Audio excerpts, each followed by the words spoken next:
Ujar surga, wahai Tuhan, hamba Engkau Fulan bin Fulan mengucap Bismillahirrahmanirrahim. Jauhkan dia daripada api neraka dan masukkan dia padaku. Setiap kali kita mengucap Bismillahirrahmanirrahim. Jadi ayat yang pertama daripada Fatihah itu Bismillahirrahmanirrahim. Artinya tahu semuaan sudah, dengan nama Allah yang Maha Pengasih, Maha Penyayang. Dalam kitab Nahwu, setiap kali huruf jar bi itu mesti ada ta'alluqnya, hubungannya dengan nama Allah yang Maha Pengasih lagi Penyayang. Akra'u, aku membaca. Atau dengan nama Allah yang Maha Pengasih lagi Penyayang, abtadi'u, aku mulai. Kalau kita hendak makan, Bismillahirrahmanirrahim, dengan nama Allah yang Maha Pengasih Maha Penyayang, aku makan. Kalau kita hendak minum, Bismillahirrahmanirrahim, ashrabu, dengan nama Allah Maha Pengasih Maha Penyayang, aku minum. Nah, jadi ada kalimat yang dibuang. Jadi waktu kita membaca Bismillahirrahmanirrahim, dalam hati kita dengan nama Allah yang Maha Pengasih, akra'u, aku membaca, ini kalam Allah Subhanahu wa ta'ala. Artinya kita ini bisa membaca, kita ini bisa berdiri, kita ini bisa sembahyang dengan nama Allah yang Maha Pengasih lagi Maha Penyayang. Nah, itu Bismillahirrahmanirrahim.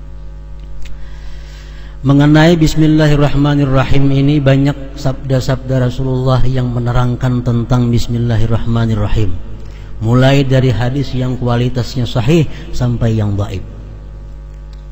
Rasul bersabda, kullu amrin dzibalin la yubda'u fihi bi Bismillahirrahmanirrahim fahuwa abtar. Tiap-tiap sesuatu perkara yang mulia yang tidak dimulai dengan Bismillahirrahmanirrahim, maka perkara itu akan kurang berkah. Kita makan, kita kata Bismillah, makanan kita kurang berkah. Kita minum, kita kata Bismillahirrahmanirrahim, minuman kita kurang berkah. Tiap-tiap perkara yang mulia yang tidak dimulai dengan Bismillahirrahmanirrahim, maka itu kurang berkahnya, kurang kebaikannya artinya. Hadis beliau lagi mengatakan, man arada ay yahya sa'ida wa yamuta syahida falyaqul inda batida'i kulli syai Bismillahirrahmanirrahim. Siapa yang hidupnya beruntung, siapa yang ingin hidup beruntung, ingin mati digulungkan dengan syuhada, orang-orang yang syahid fisabilillah, maka hendaklah dia mengata tiap-tiap kali memulai sesuatu yang baik dengan Bismillahirrahmanirrahim. Rasulullah bersabda lagi, idza qala al-'abdu Bismillahirrahmanirrahim qalatil jannah Allahumma wasa'daik inna 'abdaka fulan qala Bismillahirrahmanirrahim Allahumma zahzihhu 'anil nar wa adkhilhul jannah. Bila kita mengucap Bismillahirrahmanirrahim, surga berkata, ujar surga, wahai Tuhan, hamba Engkau Fulan bin Fulan mengucap Bismillahirrahmanirrahim. Jauhkan dia daripada api neraka dan masukkan dia padaku. Setiap kali kita mengucap Bismillahirrahmanirrahim. Nah, jadi Bismillahirrahmanirrahim ini adalah permulaan tiap-tiap sesuatu yang baik.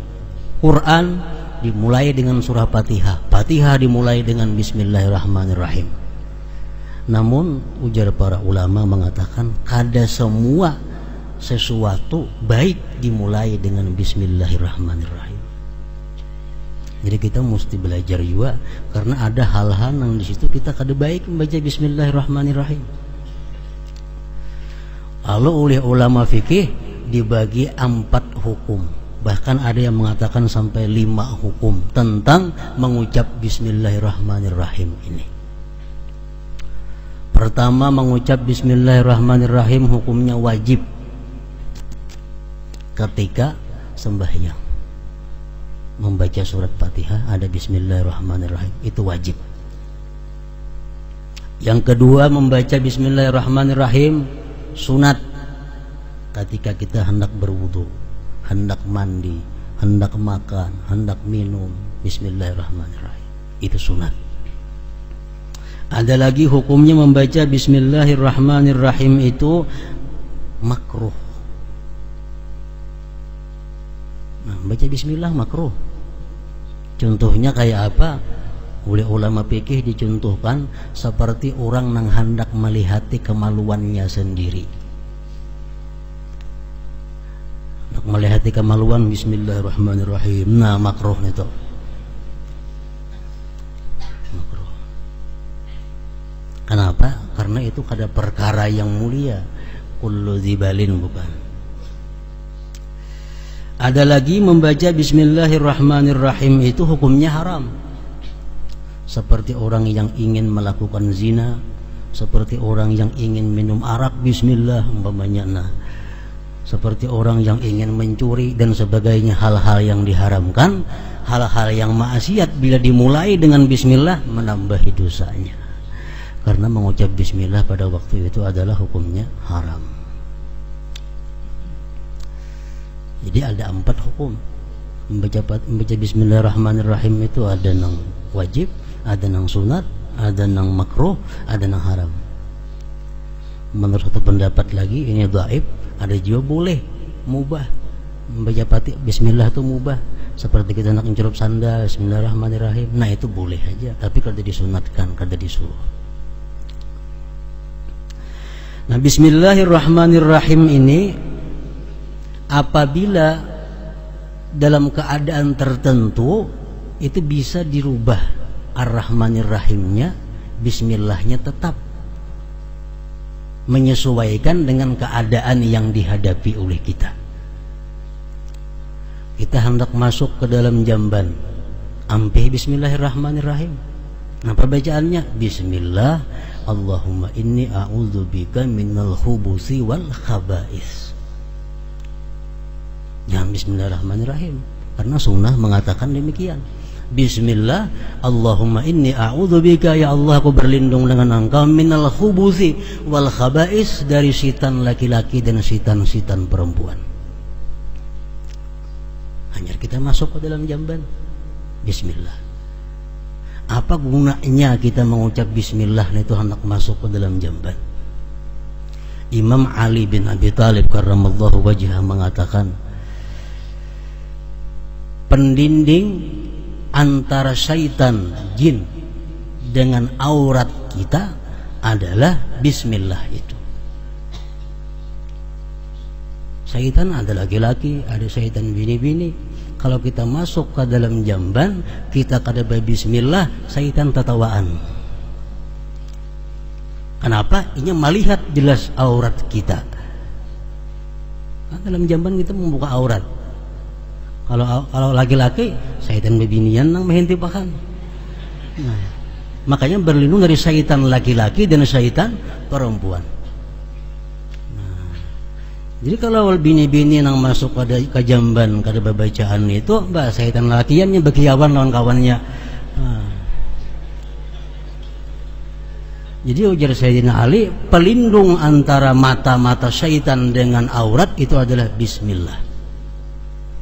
Amunnya kada hafal bismillah sekurang-kurangnya, bismillah hanya masuk ke dalam jamban. Jangan dalam jambannya, masih di luar jamban membaca bismillah itu.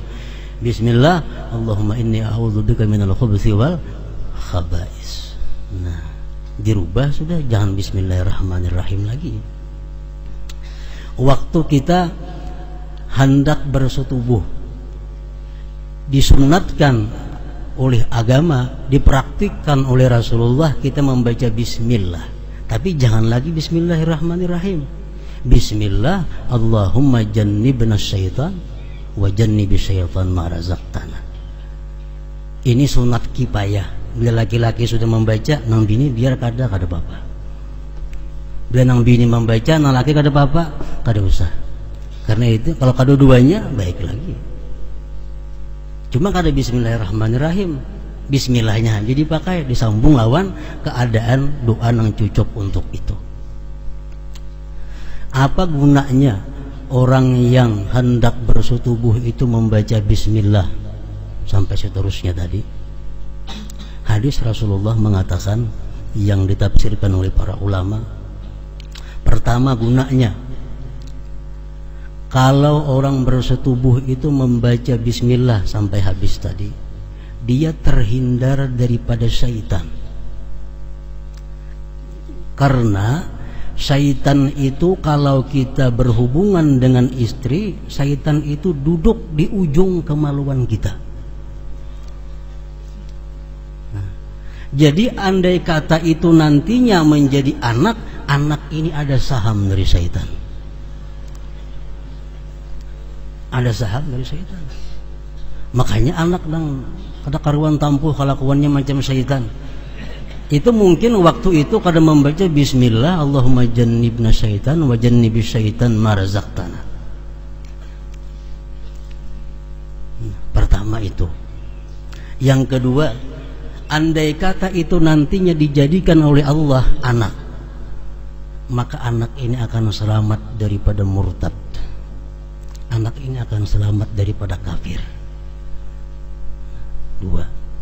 Yang ketiga, andai kata itu ditakdirkan menjadi anak, maka ditulis kebajikan kepada orang tuanya itu sebilangan napas ini anak sampainya mati. Nah, berapa napas? Kekanakan sampai tua. Setiap kalinya napas, kuitannya dapat pahala. Kenapa? Karena waktu itu membaca bismillah, Allahumma jannibna syaitan wa jannibis syaitan ma razaqtana.